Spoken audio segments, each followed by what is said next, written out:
the video accomplishment of flight officer. Please stop your seat and keep your safety on seat belt. Please don't lower is not permitted.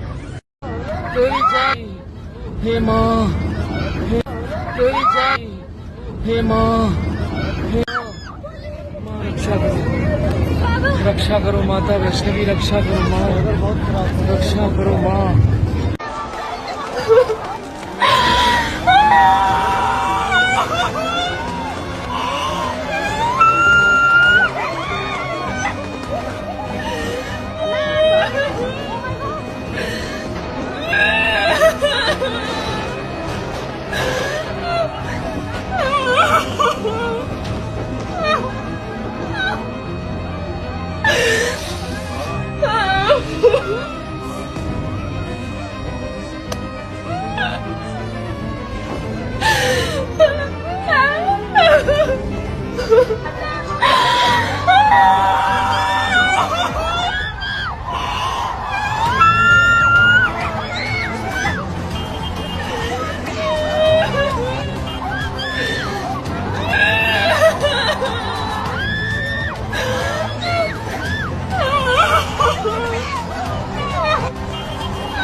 बहुत ही दर्दनाक हादसा और उसमें क्या हुआ होगा ये तो flight data recorder, cockpit voice recorder, आकाश के डेटा से पता चलेगा।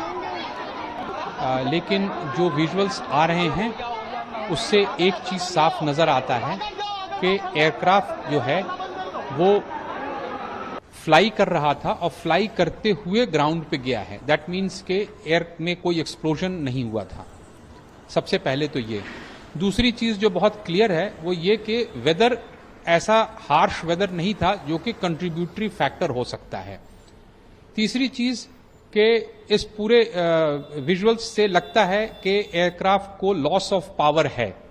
वो लॉस ऑफ पावर एक इंजन में है या दोनों इंजन में है ये कहना बहुत डिफिकल्ट होगा, लेकिन जो भी पावर था that was not sufficient to keep the aircraft flying.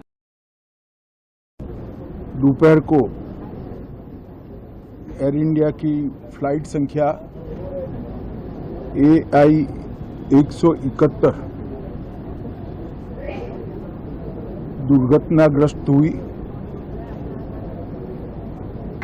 और कई पैसेंजर इसके अंदर हताहत होने की संभावनाएं है। इस घटना से पूरा देश क्षुब्ध है और पूरा देश एक साथ पूर्ण संवेदनाओं के साथ ये जो दुर्भाग्यपूर्ण हादसे में पैसेंजर हताहत हुए हैं इनके परिजनों के साथ खड़ा है। सबसे पहले मैं भारत सरकार, गुजरात सरकार, भारत सरकार के प्रधानमंत्री जी और गुजरात सरकार की ओर से भी जो लोग हताहत हुए हैं इनके परिजनों के प्रति गहरी संवेदना व्यक्त करता हूं। 10 ही मिनटों में हादसे के भारत सरकार के पास सूचना पहुंची। तुरंत ही मैंने मुख्यमंत्री जी, यहाँ के गृह मंत्री, होम डिपार्टमेंट के control room, civil aviation department, civil aviation मंत्री, सभी से संपर्क किया। प्रधानमंत्री जी का भी तुरंत ही फोन आ गया और भारत सरकार और गुजरात सरकार के सभी डिपार्टमेंट एक साथ होकर राहत और बचाव कार्य में लगे। इस विमान में कुल मिलाकर 230 यात्री देश के और विदेश के और 12 क्रू मेंबर सवार थे। इसमें से एक यात्री का बचने का अच्छा समाचार मिला है। मैं उनको मिलकर आया हूं। मृत्यु का आंकड़ा तो डीएनए परीक्षण और यात्रियों की पहचान के बाद ही अथॉरिटी अधिकृत रूप से घोषित करेगी, मगर जो यात्री बचा है उसको मैं मिलकर आया हूं। घटना के तुरंत बाद गुजरात सरकार ने बहुत त्वरा से डिजास्टर मैनेजमेंट की सारी इकाइयों को अलर्ट करते हुए, चाहे हेल्थ डिपार्टमेंट हो, चाहे फायर ब्रिगेड हो, चाहे पुलिस विभाग हो, भारत सरकार की भी सीएपीएफ को संपर्क कर सभी ने एक साथ मिलकर राहत और बचाव का कार्य चालू किया। मगर 1.25 लाख लीटर ईंधन विमान के अंदर ही था और लगभग गर्मी तापमान इतना ऊंचा हो गया कि किसी को बचाने की मौका ही नहीं मिला। अब मैं घटना स्थान पर भी जाकर आया हूं। सारे यात्रियों के मृतदेह को बाहर निकालने का काम लगभग समाप्त हो चुका है।